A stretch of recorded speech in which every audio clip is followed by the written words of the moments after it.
Magandang araw sa inyong lahat and welcome back to my YouTube channel. Humihingi ng dasal ang Queen of All Media, actress at TV host na si Kris Aquino dahil siya at ang kanyang anak na si Bimby ay sasailalim sa confinement para sa kanilang medical assessment. Isinapubliko ito ni Kris sa pamamagitan ng comment section ng fan page na at Kris Aquino World na nag-upload ng larawan niya. Thank you for keeping us in your prayers. Next week, we super need more, especially for our doctors. Bim needs to go in for a few nights confinement for his full medical assessment. Ani, Queen of All Media. Ang blood type ni Bimby at kuya nitong si Josh ay tulad ng kay Kris, kung kaya'y kinakailangan nilang dumaan sa mga clinical test. Samantala, sinabi naman ni Kris na iniiwasan niyang mag-upload ng malarawan niya dahil pinapanatili niya ang kanyang privacy ng kanyang immunosuppressant therapy. Dagdag pa niya na gagawa siya ng dokumentaryo ng kanyang pakikipaglaban sa sakit upang ipakita na hindi siya sumuko at ipinagpatuloy niya ang kanyang laban. Nitong Pasko, umani ng reaksyon mula sa netizens ang larawan ni Kris na ayon sa netizens ay nagkaroon ng progreso ang kalusugan niya. Kris Aquino World 2023 is for healing, an outpouring of God's blessings. Latest photo of our Queen at Kris Aquino. Thanks to Sir at Markel Viste, Vice Governor of Batangas. Kris Aquino, I'm curious. My friend Attorney Donna sent me this screenshot. So ako na ang magko-comment. Kayo ni VG Mark keep in touch? Friends kayo? Obviously, he was the one who sent you my pic. I wasn't told he would.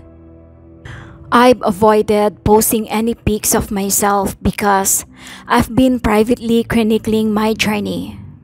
Hoping na after the many months na tinitiis ko ang immunosuppressant therapy, I've researched all the warnings of how weak I'll feel, like the likelihood that I'll have low-grade fever, grow up often, weight loss, feel even more fatigue than I do now, and yung possibility that I'll lose my hair.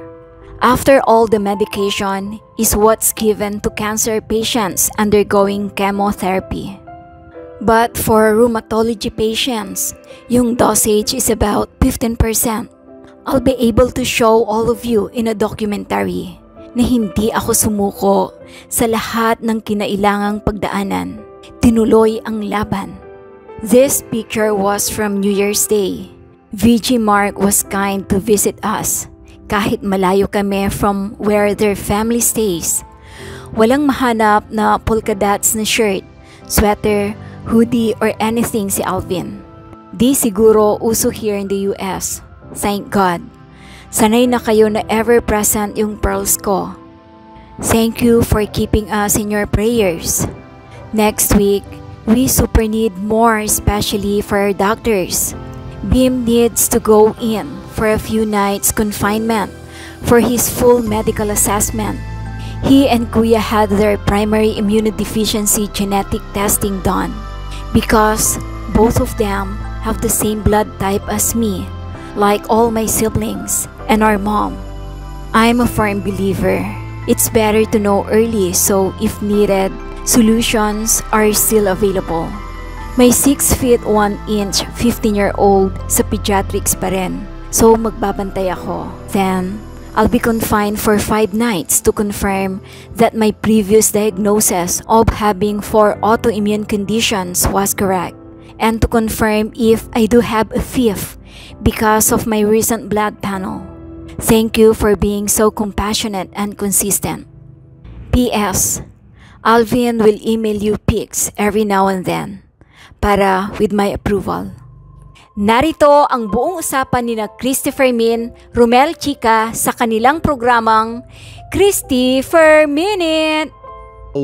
Uy, para yatang walang consent ni Kris Aquino yung yung paglalabas ni Vice Governor Mark Leviste ng retrato nila na magkasama. Oo, kasi nakakapagtaka. biglang-bigla na lang na walang post si Chris Aquino nung Pasko at Bagong Taon, matagal.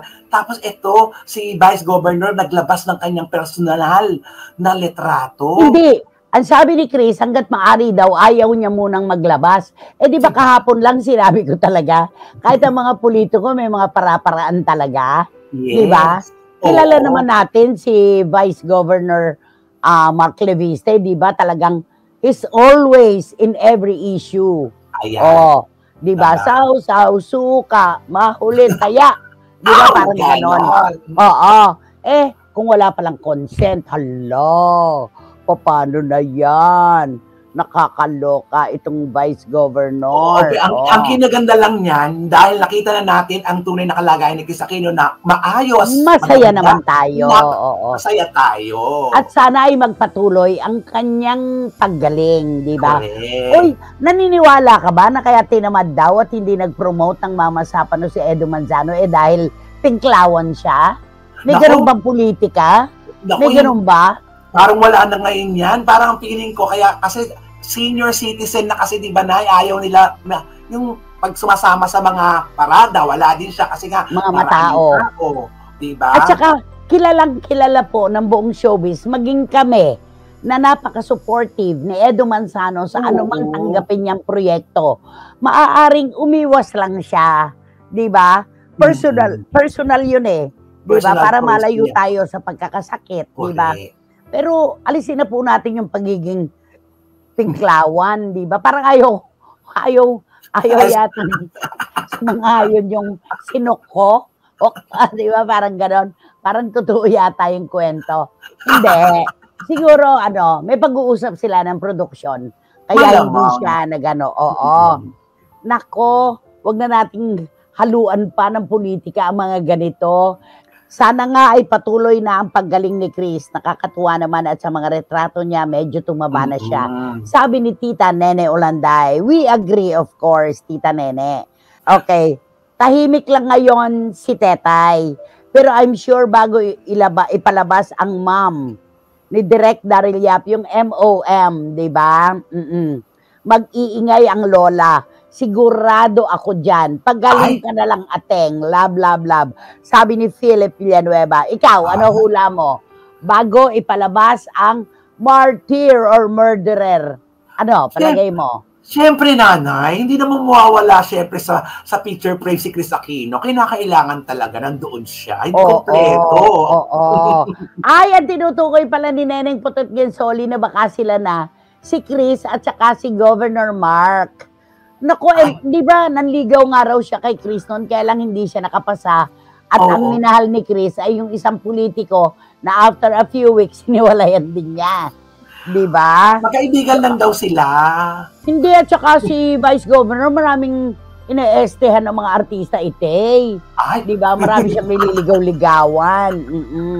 Sabi ni Lara May Ebrigo, eto, ay hindi type ni Chris si Mark Leviste, hindi raw kasi husband material. Sabi ni Boycie, ay may ganun ba yon? Nag-iipon lang ng lakas ang tetay na yan, Nay. Bubuelo yan. Pihadong 1 month na naman siyang pag-uusapan kapag pumasok na siya sa sirkulasyon. Sabi ni Eddie Letada.